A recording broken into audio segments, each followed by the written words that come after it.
The morning sun cast long shadows across the cracked asphalt of Riverside Drive as Tommy Chen pulled his dented work van into the narrow driveway of the house he'd inherited 6 months ago. The two-bedroom ranch looked even more tired in daylight, peeling white paint, sagging gutters, and a front porch that tilted slightly to the left like a crooked smile. But it was theirs now, mortgage-free, the only good thing to come from his father's sudden heart attack. Tommy killed the engine and sat for a moment, listening to the tick of cooling metal. Through the kitchen window, he could see Claire moving around, probably making her third cup of coffee before heading to her shift at Mercy General. 12-hour days in the ICU, coming home exhausted, dark circles under eyes that used to sparkle when she talked about becoming a doctor. That dream felt like a lifetime ago now, buried under student loan payments for a degree she never finished. The back door slammed, and Claire emerged carrying a steaming mug, her scrubs already wrinkled despite the early hour. At 32, she still had the determined set to her jaw that had attracted him in college, but there were new lines around her eyes now. Worry lines, he called them, lines that seemed to deepen every time the bills came in. "Rocco's been at it again," she said, nodding toward the backyard. "I swear that dog thinks he's excavating for buried treasure back there." Tommy followed her gaze to where their 3-year-old pit bull terrier had created what looked like a lunar landscape in the corner of their small yard. Holes dotted the grass like craters, each one surrounded by mounds of dark soil. The dog himself sat proudly beside his latest creation, tongue lolling out, tail wagging at the sight of his humans. "I'll fill them in this weekend," Tommy promised, grabbing his toolbox from the van. "Mrs. Patterson next door is already complaining about the unsightly conditions." He mimicked their elderly neighbor's pinched voice, earning a small smile from Claire. "You sure you can't take him with you to jobs? A pit bull on construction sites? The liability insurance alone would bankrupt us." Tommy kissed her cheek, tasting the salt of dried tears she probably didn't know she'd shed. "Besides, someone needs to guard our palace." Claire's laugh held no humor. Palace. Right. She gestured at the house with its mismatched shutters and front steps that creaked ominously under any weight. "I keep expecting the whole thing to collapse. It's solid underneath. Dad knew good bones when he saw them." Tommy hefted his toolbox. "Speaking of which, the Hendersons called about their kitchen sink. Should be a quick job, maybe 2 hours if the pipes cooperate." "Every job is supposed to be quick," Claire muttered, but she squeezed his arm before heading toward her Honda Civic, its odometer reading well past 200,000 miles. "I'll be home around 7. We need to talk about the electric bill." Tommy watched her drive away, the car's exhaust coughing black smoke. Another repair they couldn't afford. He'd tried to fix it himself last month, but modern engines weren't like the simple mechanics he'd learned from his father. Everything required specialized tools, computer diagnostics, certified parts that cost more than he made in a week. Chen Family Plumbing, the magnetic sign on his van proclaimed, though family now consisted of just him. His father, Li Wei Chen, had built the business from nothing after immigrating from Taiwan in 1985. Started with a toolbox and a determination to give his son opportunities he'd never had. Tommy could still remember riding along to jobs as a kid, watching his father's patient hands fix problems that seemed impossible. "Water always finds a way," his father would say in his careful English, "like life, always finds a way." But water also found ways to destroy. The call came on a Tuesday in March. Li Wei collapsed while fixing a broken main under the Henderson house, the same house Tommy was heading to now. "Massive coronary," the paramedics said. Gone before the ambulance arrived. Tommy shook off the memory and focused on the day ahead. 3 jobs scheduled: the Henderson kitchen sink, a toilet replacement at the Rodriguez place, and a consultation for the new subdivision going up on the east side. Good money if he could land the subdivision contract. Steady work for months. He was calculating potential earnings when Rocco's frantic barking cut through his thoughts. The dog stood at the far corner of the yard, hackles raised, pawing at something in his latest excavation. Not his usual playful digging behavior. This was urgent, almost panicked. "What is it, boy?" Tommy walked over, expecting to find another unfortunate mole, or maybe the remains of a long-buried toy. Instead, he saw a corner of dark leather protruding from the black soil. Rocco had uncovered what looked like the edge of a suitcase, old-fashioned and expensive-looking, despite being caked with dirt. Curiosity overriding his schedule, Tommy knelt and began brushing away the soil with his hands. The case was substantial, easily 2 feet long and a foot deep, with brass corners that had tarnished green with age. No visible locks, just leather straps that had somehow survived underground. "Probably just Dad's old tools," he muttered. But even as he said it, he knew that wasn't right. His father's tools were all accounted for, organized in the garage with the methodical precision that had made him such a good plumber. It took 20 minutes of careful digging to free the case completely. The leather was surprisingly well preserved, protected by what looked like layers of plastic wrap that crackled as Tommy peeled them away. The case was heavier than it should have been, dense in a way that made his arms strain as he lifted it. He carried it to the back porch, Rocco following with keen interest. The straps came undone easily, as if they'd been designed for quick access. Tommy lifted the lid and felt his world shift sideways. Money, stacks and stacks of $100 bills, bound with rubber bands that had mostly perished, leaving loose bundles of cash scattered throughout the case's interior. Some of the bills looked water-damaged around the edges, but most appeared pristine, as if they'd been carefully preserved. The smell hit him then, that distinctive scent of old currency, musty and faintly metallic. Tommy's hands shook as he lifted one of the bundles, counting automatically. $10,000 in his palm, more money than he'd seen at one time in his entire life. And there were dozens of similar bundles, maybe hundreds. The case seemed to contain more wealth than most people earned in a lifetime. "Jesus Christ," he whispered, sinking onto the porch steps as the magnitude of the discovery hit him. His first instinct was to call Claire, but she'd be in surgery prep by now, phone silenced and attention focused on keeping people alive. His second instinct was to call the police, which seemed like the responsible thing to do. But something held him back. Maybe the memory of last month's electric bill, or the stack of medical school loan statements on their kitchen table, or the way Claire's shoulders sagged when she thought he wasn't looking. Tommy closed the case and carried it inside, locking the back door behind him. He needed time to think, to understand what he'd stumbled into.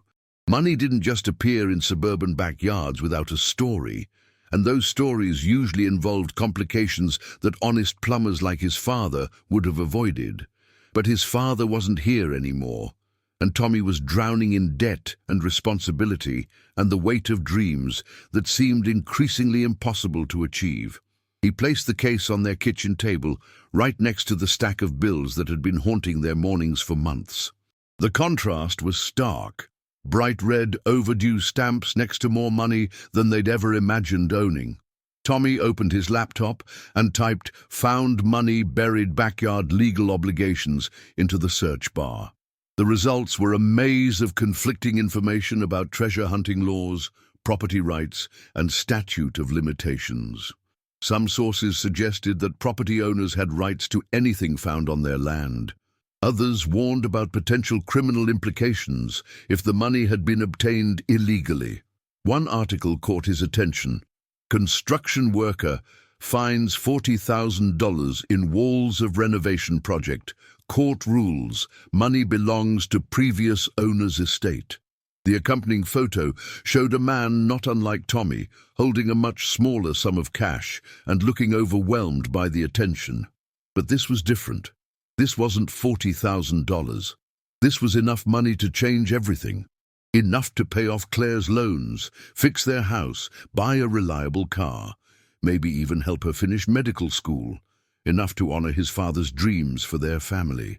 The rational part of his mind knew he should report the discovery immediately.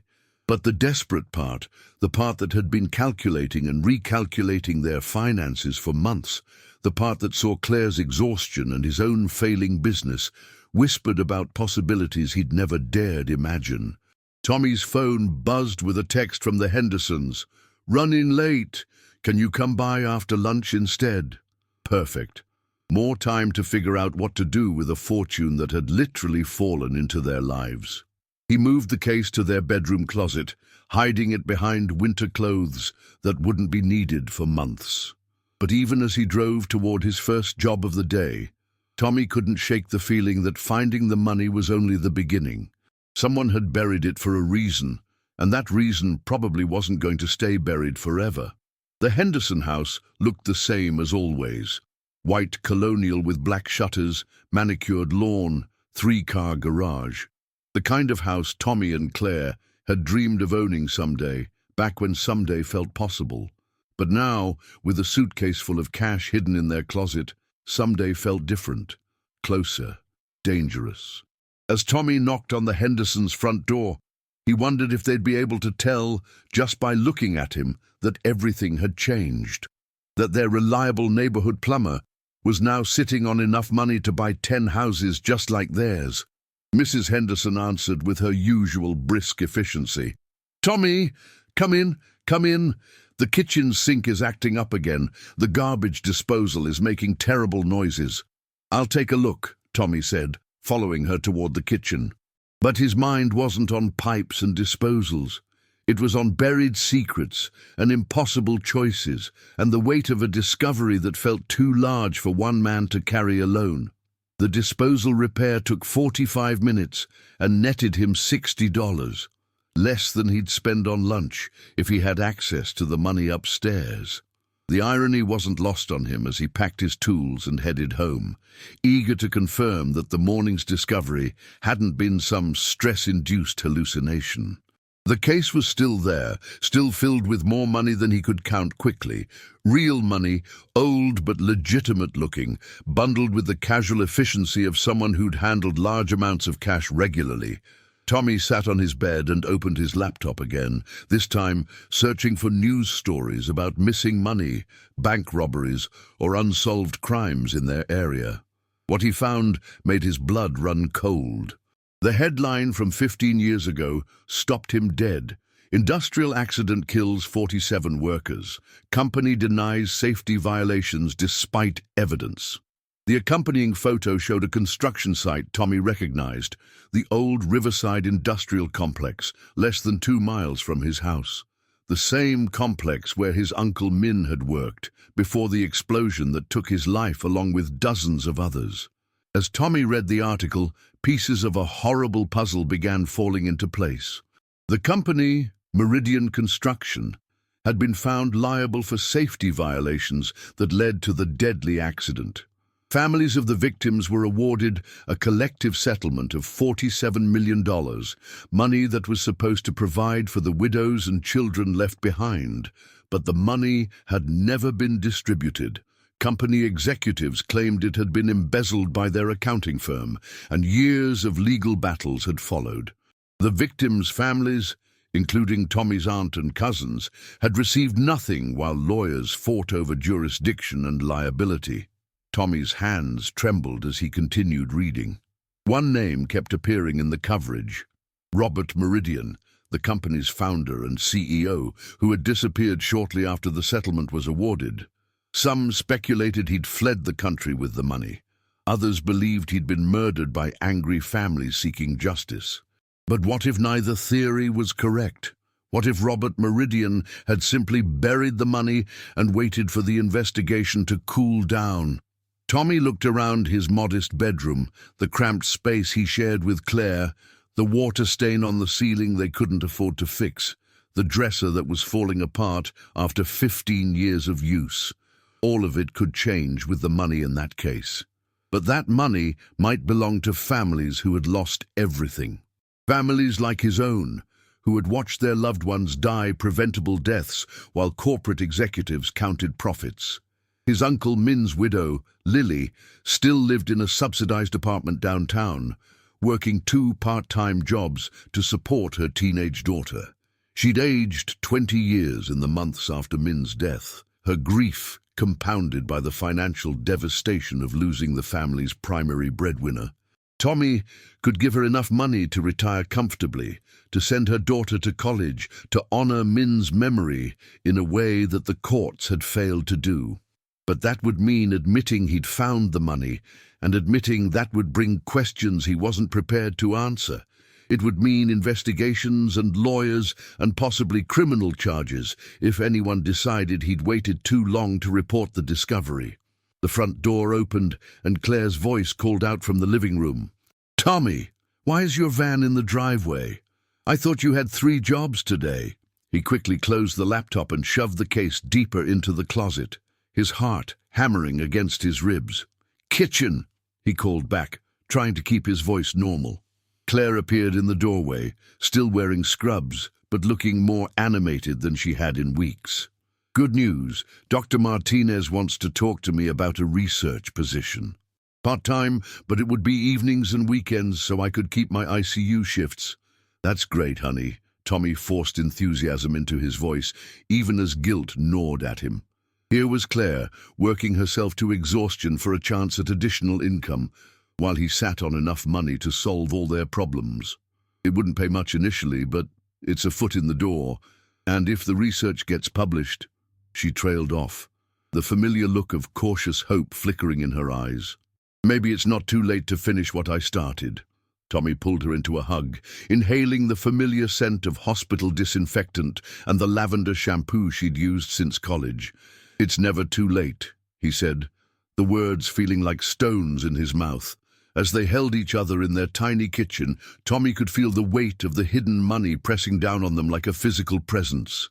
Every word felt like a lie by omission, every kiss tainted by the secret growing between them.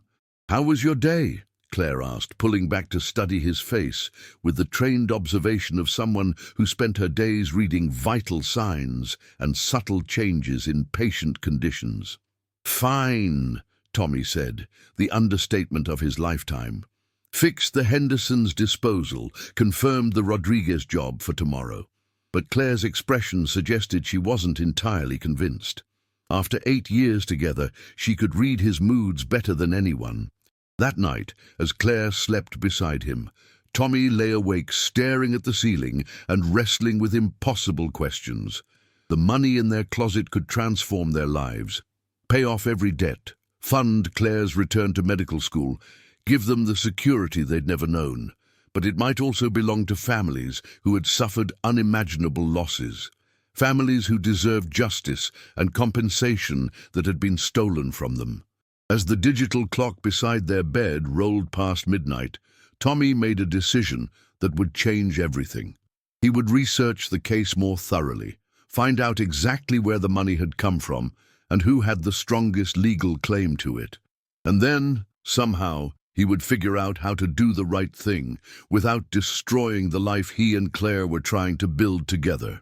Outside their bedroom window, Rocco settled into his favorite sleeping spot, right above the corner of the yard where he'd made the discovery that would test every moral principle Tommy Chen had ever held dear. The money was found. The question now was what finding it would cost them. Claire's alarm went off at 5:30 a.m., the same shrill beeping that had punctuated their mornings for 3 years. Tommy pretended to be asleep as she moved through their practiced routine, shower, coffee, toast eaten, standing at the kitchen counter while reviewing patient charts on her tablet. The normalcy of it felt surreal after yesterday's discovery. "I'll be late tonight," she whispered, kissing his forehead. "Dr. Martinez wants to meet after my shift to discuss the research position." Tommy waited until he heard her car pull out of the driveway before retrieving the suitcase. In daylight streaming through their bedroom window, the money looked even more real, more substantial. He dreamed about counting it all night, his subconscious apparently determined to catalogue their newfound fortune. With Claire gone, he spread several bundles across their bed and began the tedious process of actually counting. The bills were mostly hundreds, some 50s, with serial numbers spanning several years in the mid-2000s. Not sequential, which suggested they hadn't come from a single bank withdrawal. more like accumulated cash from multiple sources over time. After 2 hours, Tommy had counted through roughly a quarter of the case. His conservative estimate put the total somewhere around $27 million. The number was so large it felt abstract, like a figure from a news report about lottery winners or corporate scandals. 27 million. Enough to buy a mansion, start a dozen businesses, live comfortably for several lifetimes. Enough to make every financial worry disappear permanently. But as Tommy researched the Riverside industrial accident more thoroughly, the money began to feel less like a windfall and more like evidence of a crime. The more he learned about the 47 workers who died, the more names began connecting to faces he recognized. His uncle, Min Chen, 34, father of 2. Maria Rodriguez, 28, single mother of 3. James Patterson, 41, married with teenage twins. David Kim, 29, recently married. The list went on, 47 names that represented shattered families and derailed futures. The explosion had been caused by known safety violations that Meridian Construction had ignored to meet aggressive deadlines.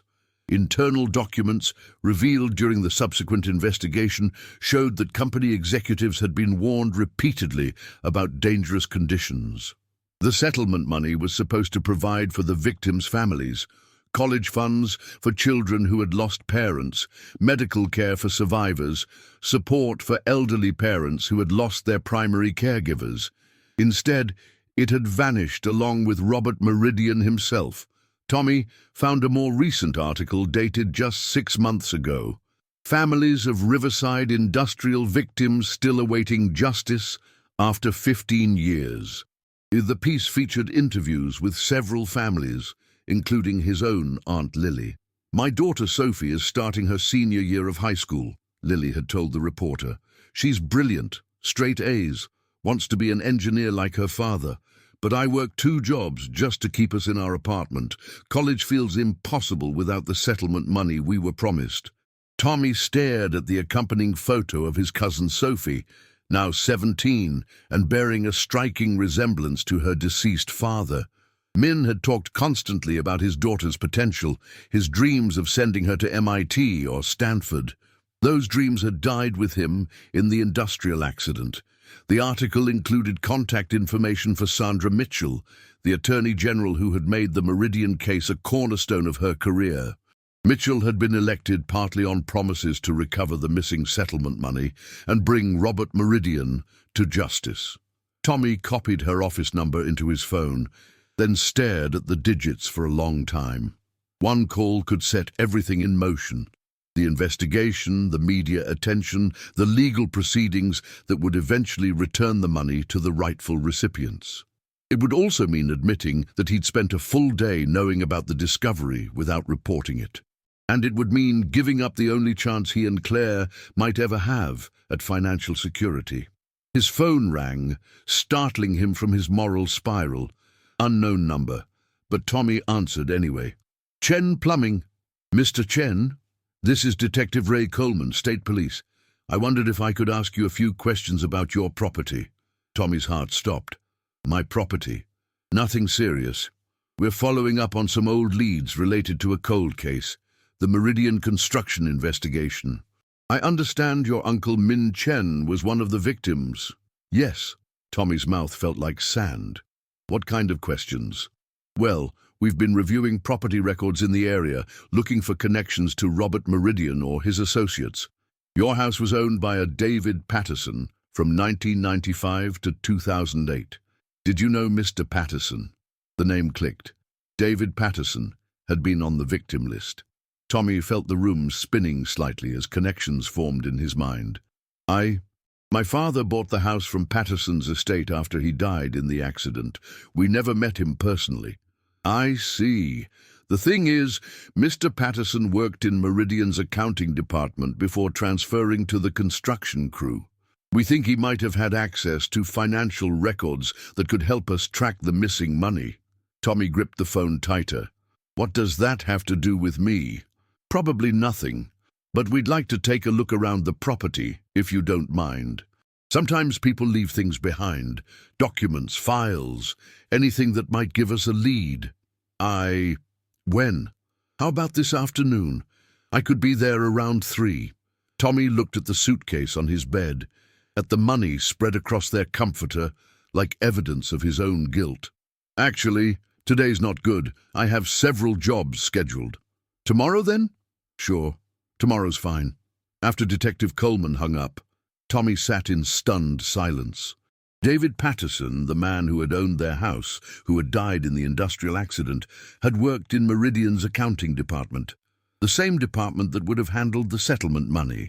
What were the odds that the missing $27 million would end up buried in the backyard of an accountant who had died in the explosion that created the settlement fund? The answer was obvious.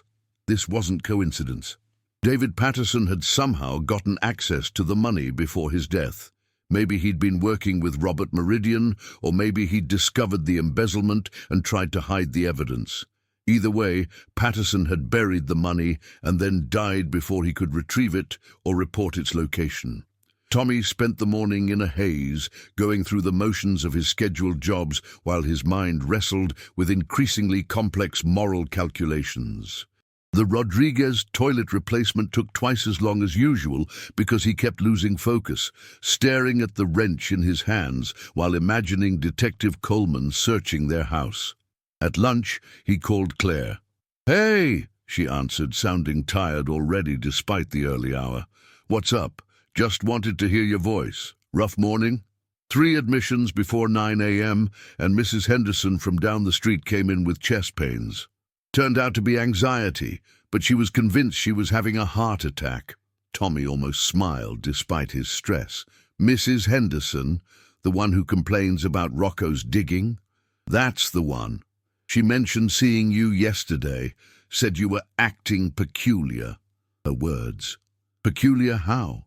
"She said you seemed distracted, kept looking toward your backyard instead of paying attention to her garbage disposal. You feeling okay?" Tommy closed his eyes. Even their neighbors were noticing behavioral changes. "Just tired. This business is wearing me down." "I know, baby, but maybe things will look up soon." Dr. Martinez seemed really excited about the research position. It could lead to bigger opportunities. After they hung up, Tommy sat in his van outside the Rodriguez house and tried to imagine explaining the situation to Claire. "Honey, I found $27 million in our backyard, and I think it belongs to the families of 47 dead workers, including my own uncle. Also, a detective is coming to search our house tomorrow, and I've been lying to you about all of it." The conversation didn't go well in his imagination. At 2:30 p.m., Tommy drove home to move the suitcase to a more secure location. Detective Coleman might have a search warrant, and the bedroom closet suddenly felt criminally inadequate as a hiding spot. The garage seemed like a better option. His father's tools and equipment provided natural camouflage, and there were several places where a suitcase could blend in with legitimate storage. Tommy wrapped the case in an old tarp and nestled it behind a stack of PVC pipes in the far corner. He was arranging the tarp when he noticed something he'd missed before, a small envelope taped to the inside of the suitcase lid. His hands shook as he peeled away the tape and opened the envelope. Inside was a single sheet of paper, handwritten in careful block letters. "If you are reading this, then I am probably dead, and the truth needs to come out. My name is David Patterson. I worked for Meridian Construction for 8 years before transferring to the warehouse crew. Robert Meridian asked me to help him hide money from the lawsuit, said it was temporary until the lawyers stopped watching the accounts. I thought he meant a few $100,000. When I saw it was the entire settlement, money meant for the families, I tried to back out. Meridian threatened my wife and kids. I took the money to protect my family and was going to turn it over to the authorities after the case settled. But Meridian found out about my plan. I think he sabotaged the warehouse explosion to keep me quiet. The money belongs to the families, all of it. There are records hidden in my house that prove Meridian knew about the safety violations months before the accident. If something happens to me, please make sure the families get what they deserve." The evidence is in a waterproof container buried under the back porch. David Patterson, March 15th, 2009. Tommy read the letter 3 times, each pass revealing new layers of horror. David Patterson hadn't been complicit in the embezzlement. He'd been trying to expose it when he died. And if Patterson was right about Meridian sabotaging the explosion, then the 47 deaths weren't just the result of negligence. They were murder.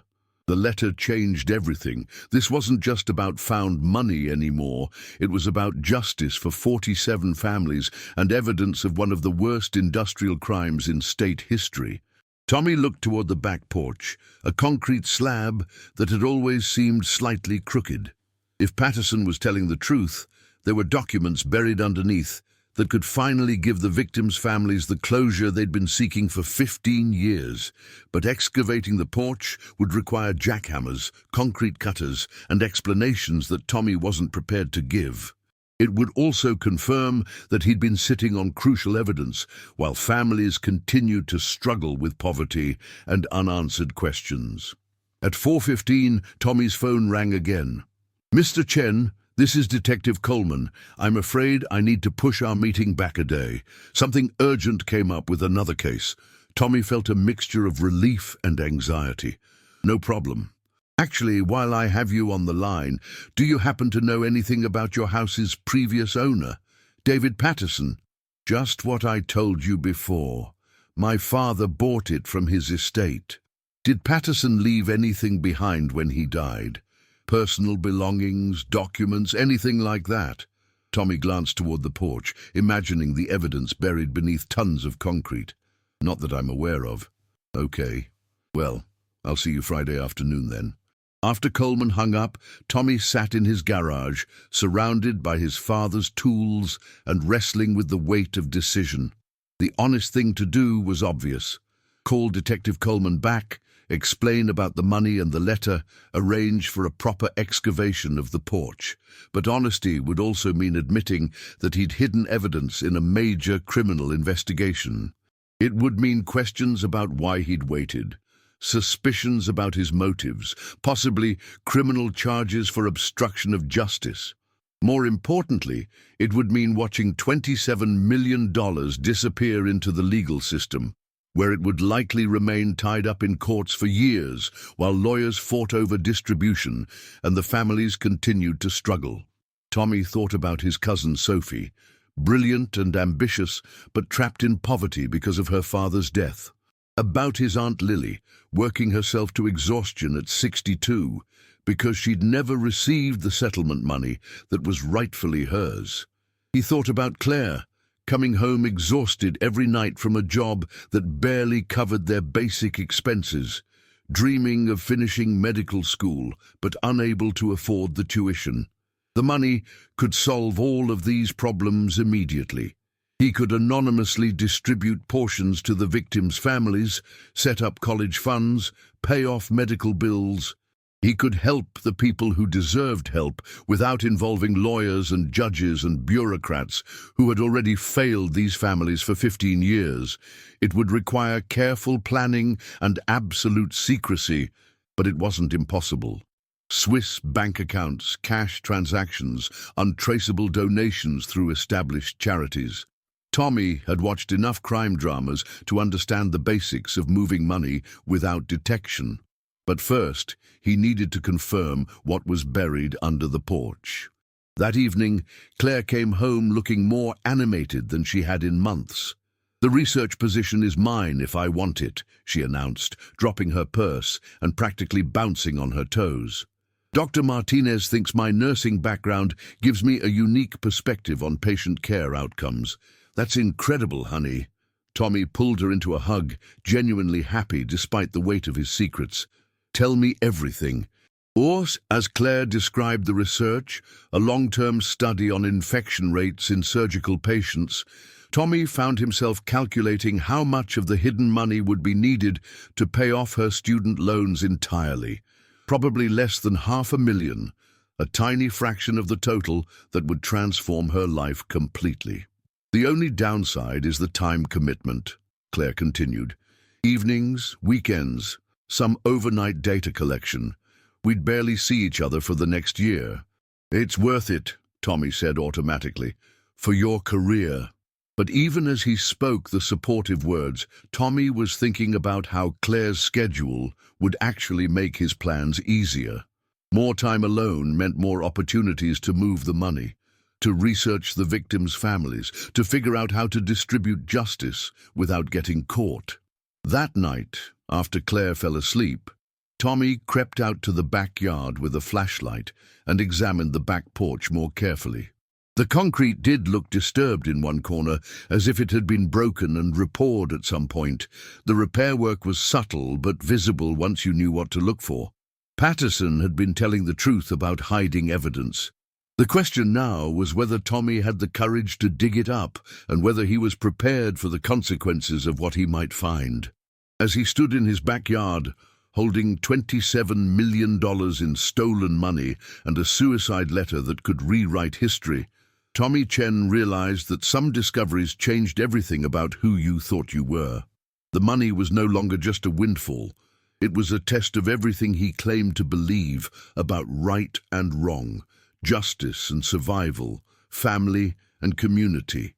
And he wasn't sure which side of that test he wanted to be on. Tommy spent Thursday night breaking up the concrete under the back porch with a sledgehammer and chisel, working by flashlight, while Claire attended her first research meeting with Dr. Martinez. Every impact sent vibrations through his arms and made him wince at the noise echoing through the quiet neighborhood, but desperation overrode caution. 3 hours of careful demolition revealed what David Patterson had promised. A waterproof container about the size of a shoebox, wrapped in multiple layers of plastic and buried 2 feet below the concrete surface. Tommy's hands trembled as he carried it inside and spread the contents across their kitchen table. Documents, hundreds of pages of internal Meridian construction memos, financial records, safety inspection reports, and email printouts. The evidence that Patterson had died trying to preserve.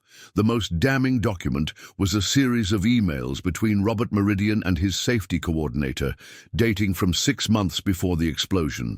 From rmeridian@meridianconst.com to jwalsh@meridianconst.com. Subject: Riverside Project Timeline. Jim, city inspectors are asking too many questions about the gas line installation. Can we speed up the timeline? We need to be operational before anyone decides to look closer. From jwalsh@meridianconst.com to rmeridian@meridianconst.com. Subject: Riverside Project Timeline. Bob, I've told you 3 times that the ventilation system isn't ready. 1 spark in that environment and we're looking at a catastrophic explosion. We need at least 2 more weeks. From rmeridian@meridianconst.com to jwalsh@meridianconst.com. Subject: Riverside Project Timeline. 2 weeks means we lose the city contract. Make it work, Jim. That's what I pay you for. The final email in the chain was dated just 1 day before the explosion. From jwalsh@meridianconst.com to rmeridian@meridianconst.com. Subject: Final warning. Bob, I cannot in good conscience approve this timeline. The safety protocols aren't in place and someone is going to get killed. I'm documenting my objections officially and copying HR. From rmeridian@meridianconst.com to jwalsh@meridianconst.com. Subject: Final warning. Jim, you're terminated, effective immediately. Don't bother coming in tomorrow. Jim Walsh had been fired for trying to prevent the explosion that killed Tommy's uncle and 46 other people. According to Patterson's notes, Walsh had died in a car accident 2 days after the explosion, before he could testify about Meridian's safety violations, another convenient death in a chain of convenient deaths. Tommy was photographing the documents with his phone when he heard Claire's car in the driveway. He quickly stuffed everything back into the container and shoved it under the kitchen sink, behind cleaning supplies that would hopefully discourage casual discovery. Claire came through the door looking exhausted but energized, a combination Tommy had learned to recognize from her early nursing school days. "How was the meeting?" he asked, trying to keep his voice casual despite the evidence of mass murder he'd just been reviewing. "Incredible. Doctor, Martinez introduced me to the whole research team. Epidemiologists, statisticians, even a few medical students who reminded me what it felt like to be passionate about learning." She paused at the kitchen sink to wash her hands, unknowingly inches from the hidden evidence. "Tommy, what happened to the back porch?" His heart stopped. "What do you mean?" "There's broken concrete everywhere, and it looks like someone took a sledgehammer to it." "Oh, that. I noticed some cracks that looked like water damage. Figured I'd repair it before it became a bigger problem." Claire studied his face with the same intensity she used to assess patients. "At 11 o'clock at night? Couldn't sleep. Sometimes physical work helps clear my head." She didn't look entirely convinced, but exhaustion won over curiosity. "Well, be careful. The last thing we need is a workman's comp claim against yourself." As Claire headed toward their bedroom, Tommy's phone buzzed with a text message from an unknown number. "Mr. Chen, this is Detective Coleman. Something urgent has come up regarding the Patterson case. Can we meet tomorrow morning instead of afternoon? Say 9 a.m.? Tommy stared at the message, paranoia flooding his system. Had someone seen him breaking up the concrete? Had neighbors reported suspicious activity? Was Coleman already closing in on the truth? He typed back, 9 a.m. works fine. But as he sent the message, Tommy realized he was running out of time to make decisions about the money and the evidence. Coleman's investigation was accelerating, which meant the window for taking action was closing rapidly. That night, Tommy lay awake, listening to Claire's steady breathing and wrestling with increasingly desperate scenarios. He could bury the evidence container in a different location and claim ignorance when Coleman arrived. He could anonymously mail the documents to the Attorney General's office and let them handle the investigation. He could take the money and run, disappearing with Claire to a country that didn't have extradition treaties. But every scenario seemed to end with someone getting hurt, either the victims' families who deserved justice, or Claire who deserved honesty, or Tommy himself who was rapidly transforming from an honest plumber into someone he didn't recognize.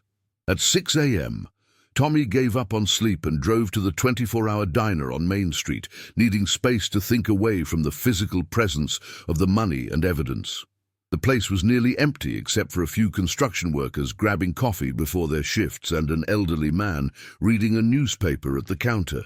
Tommy ordered coffee and eggs he didn't want, mostly to justify occupying a booth while he tried to organize his thoughts. But as he stared out the window at the pre-dawn darkness, he realized someone was watching him. The man at the counter wasn't reading his newspaper. He was using it as cover while observing Tommy in the reflection of the window behind the counter. When their eyes met in the glass, the man quickly looked away, but not before Tommy caught a glimpse of his face. Late 50s, graying hair, the kind of weathered features that suggested a lifetime of outdoor work. He looked familiar in a way that made Tommy's stomach clench with recognition. The man left money on the counter and walked toward the exit, passing Tommy's booth without acknowledgement. But as he pushed through the door, he dropped a folded piece of paper next to Tommy's coffee cup. Tommy waited until the man's car disappeared before unfolding the paper. "I knew David Patterson. We need to talk. Meet me at Riverside Park, Pavilion 3, in 1 hour. Come alone, and bring what you found. A friend." Tommy's hands shook as he reread the note. Someone else knew about the money. Someone who had been watching him, tracking his movements, waiting for the right moment to make contact. The smart thing would be to ignore the note and wait for Detective Coleman's visit. Let the official investigation handle whatever complications were emerging. But Tommy was far beyond smart decisions. He was drowning in secrets that were growing more complex by the hour, and this mysterious contact might be his only chance to understand what he'd really stumbled into. Riverside Park was deserted at 7 a.m. on a Friday morning, just dew-covered grass and empty playground equipment. Pavilion 3 sat at the far end. near the walking trail that followed the Riverside Creek toward the old industrial complex. The man from the diner was already there, sitting at a picnic table with his back to the parking lot. As Tommy approached, he could see that the stranger's hands were scarred and calloused in the distinctive pattern of someone who had worked construction for decades. "You're Li Wei-chen's son," the man said without turning around. "You look just like him at your age." "You knew my father." "Jim Walsh." The man finally turned to face Tommy, and the name clicked into place like a missing puzzle piece. "I worked with David Patterson at Meridian. According to the newspapers, I died in a car accident 15 years ago." Tommy felt the world tilt sideways. Jim Walsh, the safety coordinator who had tried to prevent the explosion, who had been fired the day before 47 people died, who was supposedly killed in a convenient car accident. "That's impossible." "Is it?" Walsh smiled grimly. "Robert Meridian had a lot of people killed to cover up what really happened at Riverside, but he made one mistake. He hired amateurs to stage my accident. I survived barely, and I've been hiding ever since." "Why are you telling me this?" "Because David Patterson was my friend, and he died trying to do the right thing. Because 47 families deserve justice, and because you found the money and the evidence, which means you get to decide what happens next." Darley Walsh gestured toward the empty pavilion around them. "This is where David and I used to meet to plan our approach to the authorities. He was going to turn over the money and the documents after the settlement was finalized, make sure the families got what they deserved. But Meridian found out about our plan. The explosion wasn't an accident. Meridian sabotaged the ventilation system personally, the night before the warehouse went operational. David was supposed to be off that day, but Meridian called him in for an emergency inventory. 46 other people died because they happened to be in the wrong place at the wrong time. Tommy felt sick. "You have proof of this?" "I have my own testimony and some documentation I managed to save, but David's evidence was always the key. The financial records, the email chains, the proof that Meridian knew exactly what would happen." Walsh reached into his jacket and pulled out a manila folder. "I've been tracking the investigation for 15 years, waiting for someone to find David's stash. Detective Coleman is a good cop, but he's been working with incomplete information. The evidence you found changes everything." Tommy opened the folder to find surveillance photos of Robert Meridian taken within the past year. Airport terminals, hotel lobbies, restaurant patios. Meridian was alive and living well, apparently traveling frequently between the Cayman Islands and Switzerland. "He's been watching the investigation too," Walsh explained. "Every few years he surfaces to check on the statute of limitations, make sure no new evidence has emerged, but he doesn't know about David's hiding spots." "How do you know about the money?" "I helped David bury it. We used your backyard because it was isolated, and because David knew the previous owners had moved out of state. We figured it would be safe there for a few months while we planned our approach to the authorities." Walsh studied Tommy's face carefully. "But then David died, and I went into hiding, and the money just sat there for 15 years, until yesterday when I saw you digging up the porch. You've been watching my house. I check on it every few months, making sure nobody else has discovered the hiding spots. When I saw the police activity and your suspicious behavior, I figured the time had finally come." Tommy felt trapped between competing loyalties and impossible choices. "What do you want from me?" "I want justice for 47 families. I want Robert Meridian in prison for the rest of his life. And I want the settlement money returned to the people who were supposed to receive it 15 years ago. But I also know what you're thinking. That money could solve all your problems, give you and your wife a life you've never imagined. Hell, it could solve problems for a lot of people if distributed carefully." Walsh leaned forward across the picnic table. "Here's what I'm proposing. We work together to expose Meridian and return most of the money to the families. But we keep enough aside to take care of ourselves. Call it a finder's fee for finally bringing this case to justice." "How much is enough?" $2 million each. Enough to disappear comfortably if Meridian decides to come after us. Enough to start over somewhere else. Tommy's mind raced through the implications. 23 million returned to the families, 2 million for Walsh, 2 million for himself and Claire. It wasn't perfect justice, but it was more justice than the families had seen in 15 years. And if I say no, then I wait for Detective Coleman to finish his investigation, testify about what I know, and hope the legal system finally gets it right. But that could take years, and there's no guarantee the families will ever see a dime of that money. Walsh stood up from the picnic table. I'll give you 24 hours to decide. Tomorrow morning, same time, same place. Either you're ready to work with me, or I go to the authorities with what I know. As Walsh walked away, Tommy sat alone in the pavilion, trying to process everything he'd learned. Robert Meridian was alive and had orchestrated mass murder to cover up embezzlement. Jim Walsh had faked his own death and spent 15 years in hiding. The money in Tommy's closet was evidence in one of the most complex criminal cases in state history. And Detective Coleman would be at his house in 2 hours, looking for clues that could unravel everything. Tommy drove home to find Claire making breakfast and actually humming, for the first time in months. "You're up early," she said, kissing his cheek as he came through the kitchen door. "Couldn't sleep, went for a drive to clear my head." "Well, I have news that might help with that. Dr. Martinez wants to fast-track my involvement in the research project. If everything goes well, I could be back in medical school by next fall." Tommy forced enthusiasm into his voice. "That's incredible, honey. I know it's been hard, watching me struggle with the career stuff. But I finally feel like we're moving in the right direction." As Claire talked about her renewed ambitions and their improving prospects, Tommy calculated what $2 million could do for their future. Medical school tuition, paid in full, a new house in a better neighborhood, financial security for the rest of their lives. All he had to do was betray the memory of his Uncle Min and 46 other dead workers. At 8:45 a.m., Detective Coleman arrived exactly on time, driving an unmarked sedan and wearing the kind of cheap suit that suggested a public servant's budget.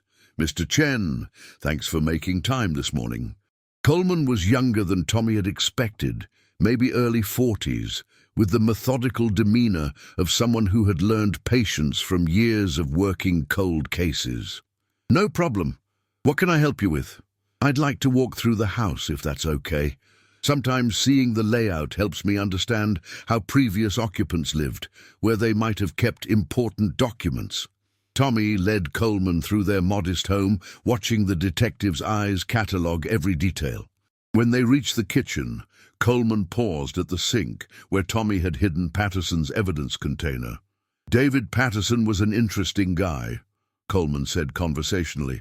"Worked accounting for Meridian Construction for 8 years, then requested a transfer to the warehouse crew just 3 months before the explosion. His supervisor said it was unusual. Patterson was being considered for promotion to senior accountant. Why would he transfer to a lower-paying job? That's what we've been wondering. The official explanation was that he wanted more physical work, less time sitting at a desk. But his widow said he'd been acting strange in the weeks before the transfer. Paranoid, secretive, like he was worried about something." Coleman opened and closed several kitchen cabinets, ostensibly examining the layout, but actually conducting a subtle search. "Did your father mention finding any personal items when he bought the house? Papers, files, anything Patterson might have left behind?" "Not that I remember." "What about structural modifications? Any evidence that Patterson might have created hiding places, modified the basement or walls?" Tommy thought about the broken concrete in his backyard, the evidence container currently hidden 3 feet from where they stood. Nothing obvious. Coleman nodded and moved toward the back door. "Mind if we take a look at the yard?" Tommy's heart hammered as he followed Coleman outside. The detective immediately noticed the destroyed concrete around the back porch. "Recent renovation project?" "Yeah, I noticed some water damage and figured I'd better fix it before winter." Coleman knelt beside the broken concrete, examining the demolition work with professional interest. Looks like someone knew exactly what they were looking for. Very precise excavation. I try to be thorough. I'm sure you do. Coleman stood and brushed dirt from his hands. Mr. Chen, I'm going to be direct with you. We have reason to believe that David Patterson hid evidence related to the Meridian case somewhere on this property. If that evidence exists, it could finally provide justice for 47 families who have been waiting 15 years for answers. Tommy felt the weight of Jim Walsh's ultimatum, Claire's career dreams, and the needs of 47 families pressing down on him simultaneously. What kind of evidence? Financial records, internal communications, proof that Robert Meridian knew about the safety violations before the explosion, the kind of evidence that could put him in prison for the rest of his life. Coleman studied Tommy's face carefully. If you found anything at all, this is your chance to do the right thing, for your Uncle Min, for all the other victims, for their families who deserve to know the truth.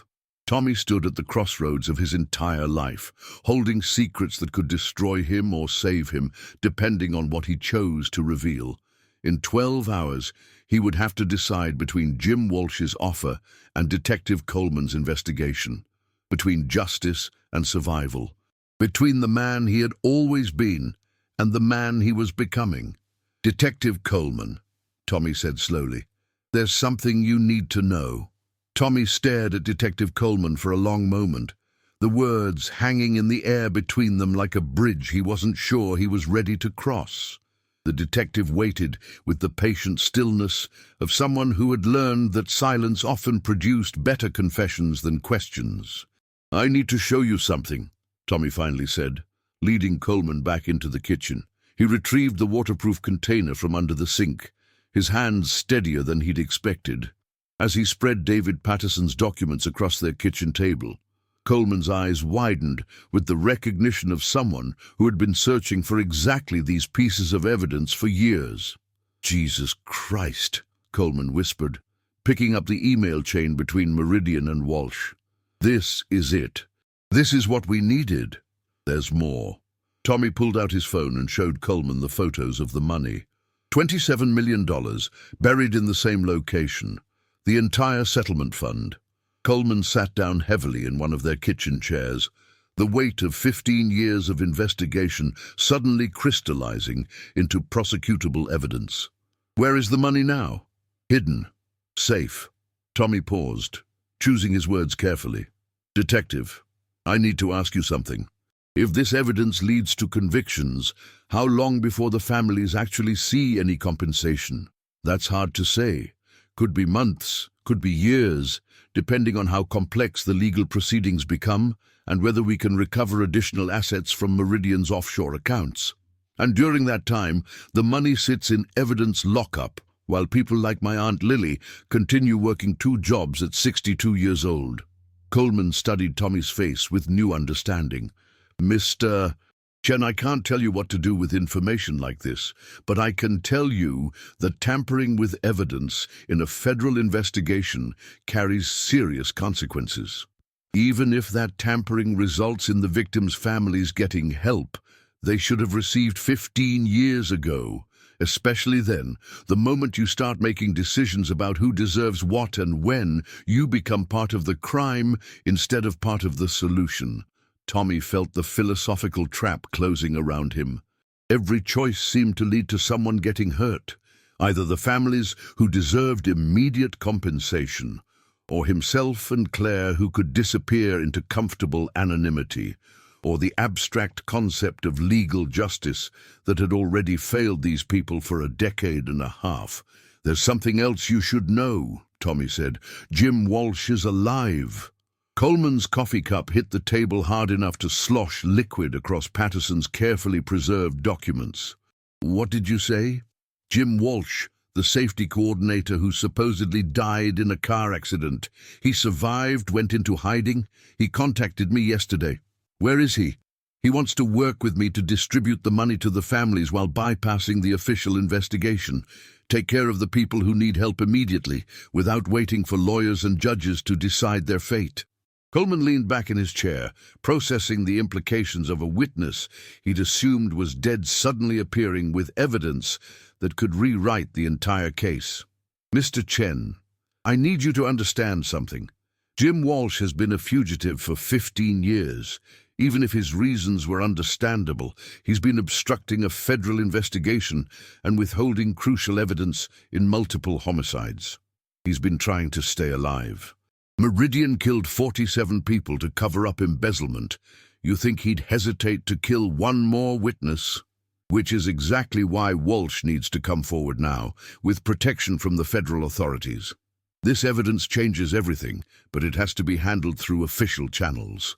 Tommy's phone buzzed with a text message. "Claire, emergency at hospital, won't be home until late tonight. Love you." Perfect timing. More hours to make decisions without having to explain his increasingly strange behavior to his wife.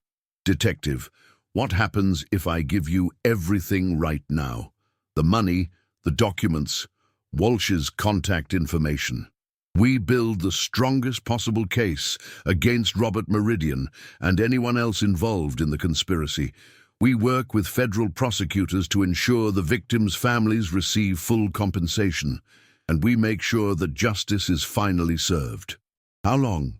2 years minimum, maybe 5 if Meridian fights extradition from wherever he's hiding. Tommy thought about his cousin Sophie, now 17, and looking at colleges she couldn't afford. By the time the legal system finished with this case, she'd be 22 and her opportunities would have passed her by. What if I need some time to think about this? Coleman gathered the documents back into their container, handling each page like the crucial evidence it represented. "Mr.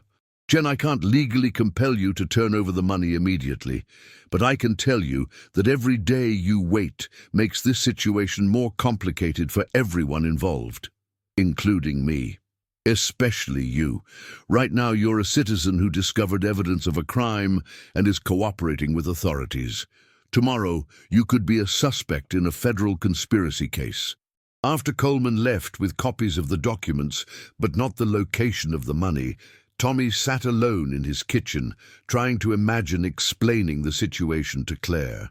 The conversation felt impossible, too complex, too morally ambiguous, too loaded with potential consequences for their marriage and their future. Instead, he drove to Mercy General Hospital and waited in the parking lot until Claire emerged from her shift at 7 p.m. She looked exhausted, but smiled when she saw his van. "What are you doing here? Thought I'd surprise you. Maybe we could get dinner somewhere, actually talk without distractions." Claire climbed into the passenger seat and leaned against his shoulder. "That sounds perfect. It's been a crazy day. 3 cardiac arrests, 2 surgical complications, and a family meeting about end-of-life care for a patient who's been in the ICU for 6 weeks. Freeshin." They drove to Murphy's Tavern, a quiet restaurant where they'd had their first official date 8 years ago. Over burgers and beer, Claire talked about her research project and the possibility of returning to medical school. Tommy listened and made supportive noises, while mentally calculating how much of the hidden money would be needed to pay for her education. "You seem distracted tonight," Claire said eventually. "Everything okay? Just work stress?" "The business has been struggling, and I'm starting to think maybe it's time to consider other options." "Like what?" "I don't know, maybe something completely different. Maybe we could move somewhere new, start fresh." Claire studied his face with the careful attention she used to assess changes in patient conditions. "Tommy, this is our home. Your father built his business here. We have friends here, family here. Why would we want to start over somewhere else? Don't you ever wonder what it would be like to have enough money to make choices based on what we actually want instead of what we can afford?" "Of course I do. But that's not how life works for people like us. We make our own opportunities through hard work and patience." Tommy wanted to tell her about the $27 million currently hidden in their garage, about the possibility of paying off every debt, funding her medical school completely, buying a house in any neighborhood they chose. about the chance to solve all their financial problems permanently, but he also wanted to tell her about his Uncle Min and the 46 other workers who had died preventable deaths, and the families who had been waiting 15 years for justice that might never come through official channels. Claire, what would you do if you found out you could help someone who really needed it, but helping them might get you in serious trouble? Depends on what kind of help and what kind of trouble. Life-changing help. Federal prison trouble. Claire set down her beer and gave Tommy her full attention. Is this a hypothetical question? Tommy met her eyes across the small table, seeing the intelligence and moral clarity that had first attracted him to her. What if it wasn't? Then I'd say that some risks are worth taking for the right reasons, but only if you're absolutely certain about your motivations.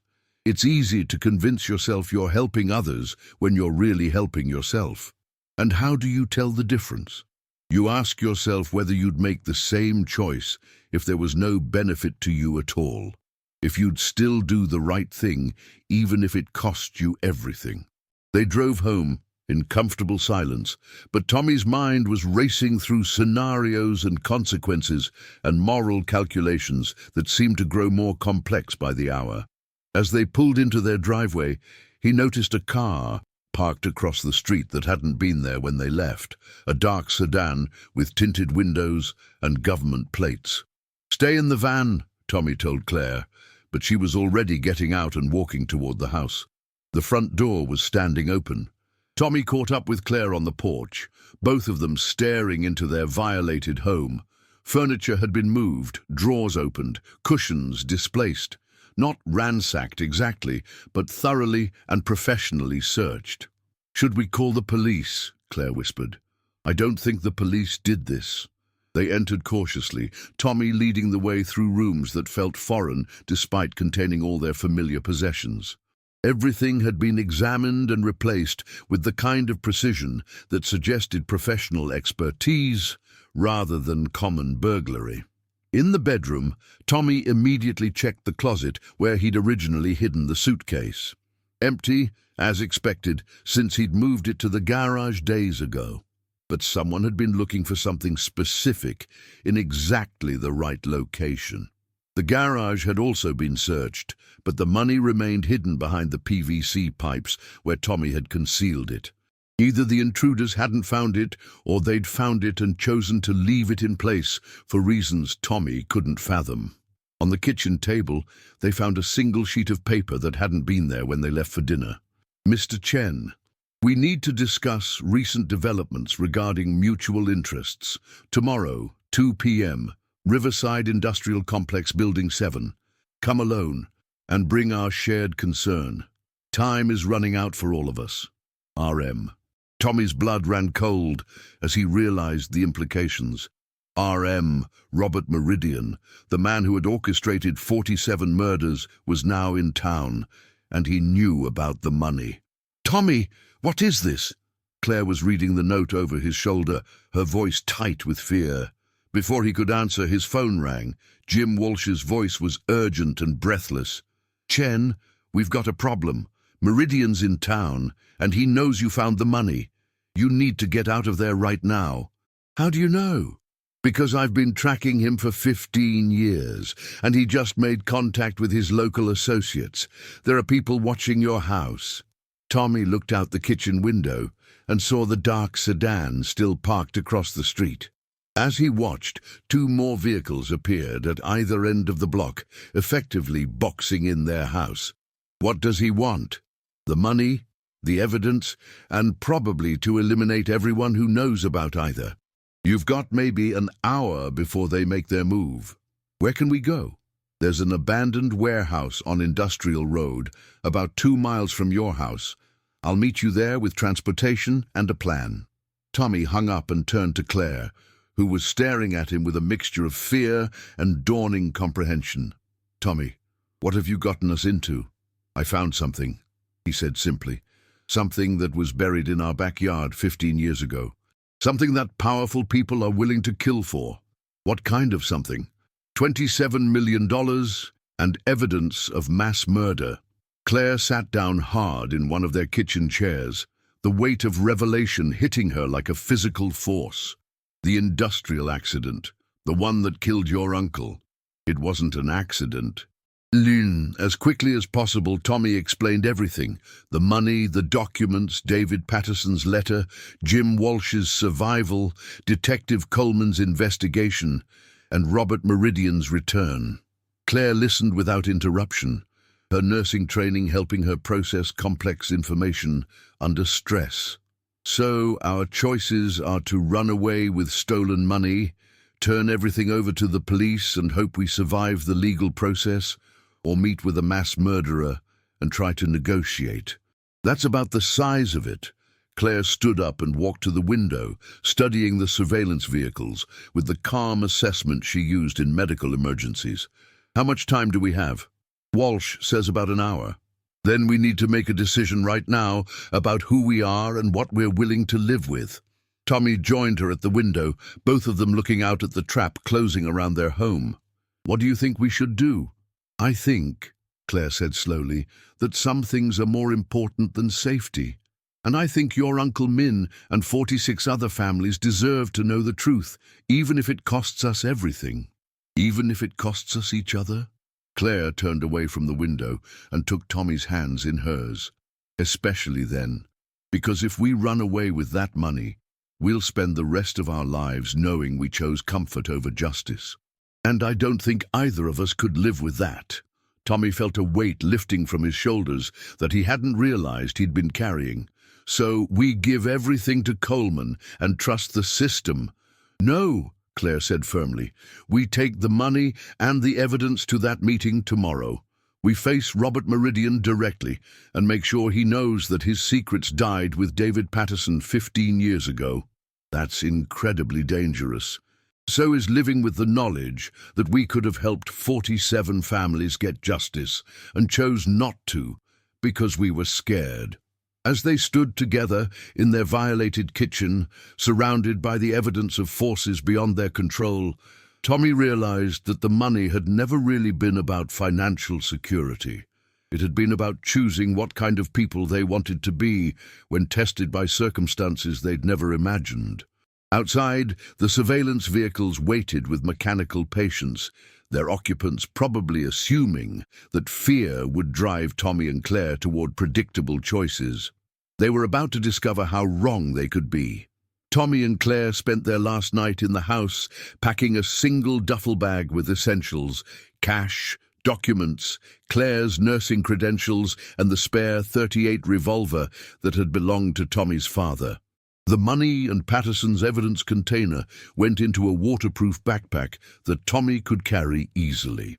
At 3 a.m., they slipped out through the basement window that opened onto their neighbor's yard, leaving their car in the driveway to maintain the illusion that they were still inside. The surveillance teams tracked their movements through heat sensors and motion detectors, but Tommy had learned enough about home security from his plumbing work to avoid the most obvious detection methods. Jim Walsh was waiting at the abandoned warehouse with a stolen pickup truck and a plan that sounded like something from a crime movie. Meridian's meeting isn't a negotiation, Walsh explained, checking the action on a pistol that looked like it had seen decades of hard use. He's planning to eliminate everyone who knows about the money and disappear permanently.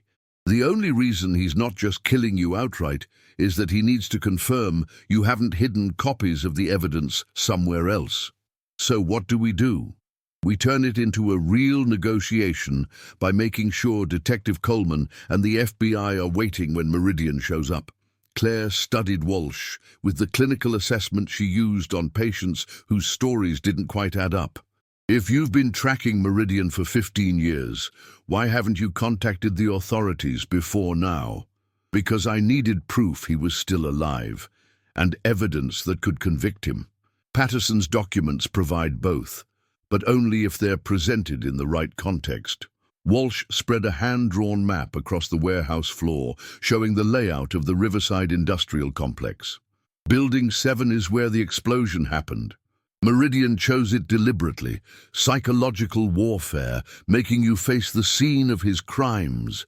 but it's also isolated and has multiple exit routes, which means we can control the situation if we plan it right. What's the plan? You go to the meeting as scheduled, but with FBI backup positioned throughout the complex. When Meridian reveals himself and starts talking about the money, we have everything on record. His confession, his threats, his admission of guilt in 47 murders.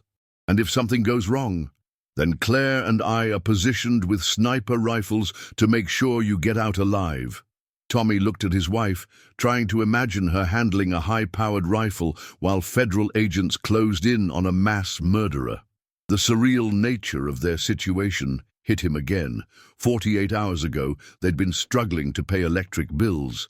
Now they were planning a sting operation that would either bring justice to dozens of families or get them all killed. "There's something else," Walsh said, his expression growing darker. "Meridian didn't come alone. He brought Thomas Kowalski and Miguel Santos, two of the men who helped him stage the explosion 15 years ago. They're both wanted for multiple homicides, and they're both desperate enough to do anything to avoid federal prison." "How do you know this?" "Because I've been watching them since they arrived in town yesterday.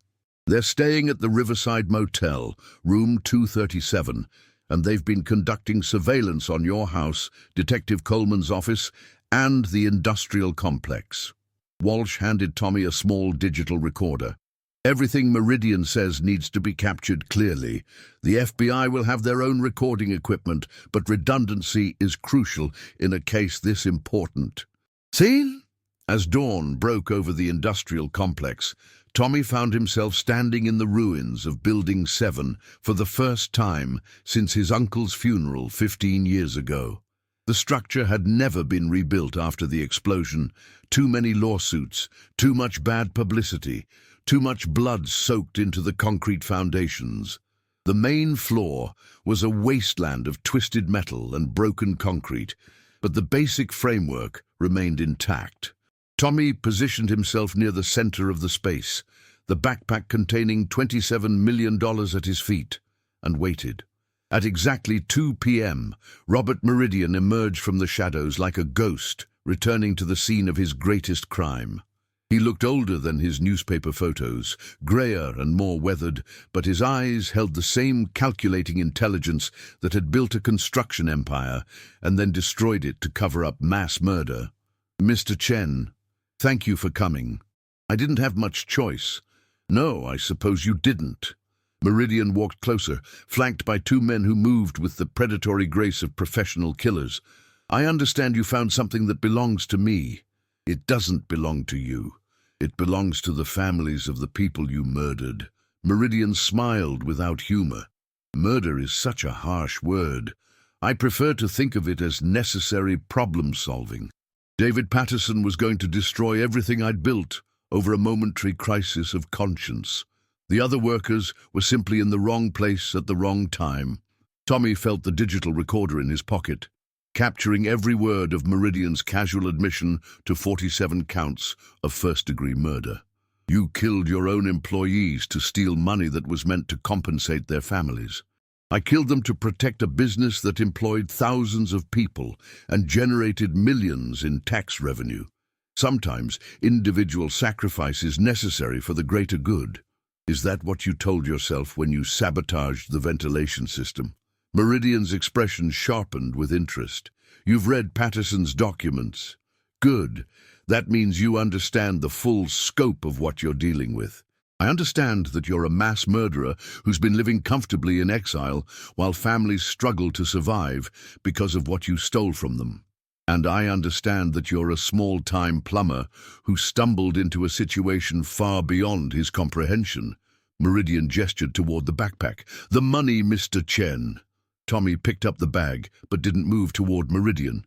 "What guarantee do I have that you won't kill me the moment I hand this over?" "None whatsoever. But you have my word that your wife will live long enough to spend whatever portion of the money you've already hidden elsewhere." "I haven't hidden any money elsewhere." "Of course you have. You've had access to $27 million for several days. No rational person would resist the temptation to secure some insurance for himself and his family." Meridian was fishing, trying to determine whether Tommy had created additional complications by distributing portions of the money. The fact that he was asking suggested his intelligence network wasn't as comprehensive as he'd implied. The money's all here. And Patterson's documents? Also here. Excellent. Then we can conclude our business quickly. Tommy heard movement in the shadows around the building's perimeter. The FBI agents Walsh had promised, taking positions for the arrest that would finally end Robert Meridian's 15-year flight from justice. But something felt wrong. The movements were too casual, too obvious, as if the agents wanted to be detected rather than maintaining operational security. "Mr. Chen," Meridian said conversationally, "did you really think I wouldn't anticipate federal involvement in a meeting like this?" Tommy's heart sank as he realized the trap they'd walked into. "What are you talking about?" "I'm talking about Detective Coleman's investigation, which has been under my surveillance since it began. I'm talking about Jim Walsh, whose survival I've known about for years, but chose to ignore as long as he remained hidden. I'm talking about federal agents who think they're conducting a sting operation, but are actually walking into a carefully prepared ambush." The sound of gunshots erupted from multiple directions around the complex, confirming Tommy's worst fears. Meridian had turned their plan against them, using their attempt at justice as an opportunity to eliminate everyone who posed a threat to his freedom. "The beauty of this location," Meridian continued, apparently unconcerned about the gunfight raging around them, "is that it's already associated with industrial accidents and massive casualties. When the authorities investigate, they'll find evidence that federal agents died attempting to arrest Jim Walsh for his role in the original explosion. You and your wife will be collateral damage, innocent victims caught in a firefight between law enforcement and a desperate fugitive. Walsh isn't responsible for the explosion. He will be, once the evidence is properly arranged. Dead men make excellent scapegoats." Tommy realized that Meridian had spent 15 years preparing for this moment, not just planning his own escape, but engineering a final solution that would eliminate all remaining threats while providing a plausible narrative for investigators. The gunfire intensified, punctuated by shouts and the sound of running feet on concrete. Through the broken windows of Building 7, Tommy could see muzzle flashes and moving shadows as the FBI team fought for their lives against superior numbers and tactical positioning. "The money, Mr. Chen." Tommy looked down at the backpack, then at Robert Meridian, then at the ruins of the building where his uncle had died 15 years ago. In that moment, he understood that some choices weren't about survival or justice or moral philosophy. Sometimes they were about refusing to let evil win through careful planning and superior resources. Tommy pulled the ripcord on the backpack. $27 million in cash erupted into the air like confetti, carried by industrial fans that Walsh had secretly installed throughout the building. $100 bills swirled through the space like a green blizzard, making accurate shooting impossible and creating chaos that neither side had planned for. In the confusion, Tommy rolled behind a concrete pillar and activated the emergency signal Walsh had given him. 3 quick pulses that would bring additional federal backup and local police converging on the complex from all directions. Meridian's voice cut through the chaos. "Find the money, all of it." But the cash was already scattering across acres of industrial wasteland, carried by wind and the building's ventilation system to places where recovery would take days or weeks. Tommy had just made $27 million, nearly impossible to collect efficiently. As Meridian's men scrambled to gather bills while fighting a running gun battle with FBI agents, Tommy worked his way toward the building's rear exit. The digital recorder was still running in his pocket, capturing everything from Meridian's murder confessions to his orders about money recovery. Claire's voice crackled through the radio Walsh had given him. "Tommy, building's surrounded. Federal backup is in position." "Where's Walsh?" "Sniper position, northeast corner. He's got Meridian in his sights." Tommy reached the rear exit to find Detective Coleman and 4 FBI agents waiting in tactical formation. Coleman's face was grim but determined. Is he talking? Everything, murder, conspiracy, embezzlement, it's all on the recorder. And the money?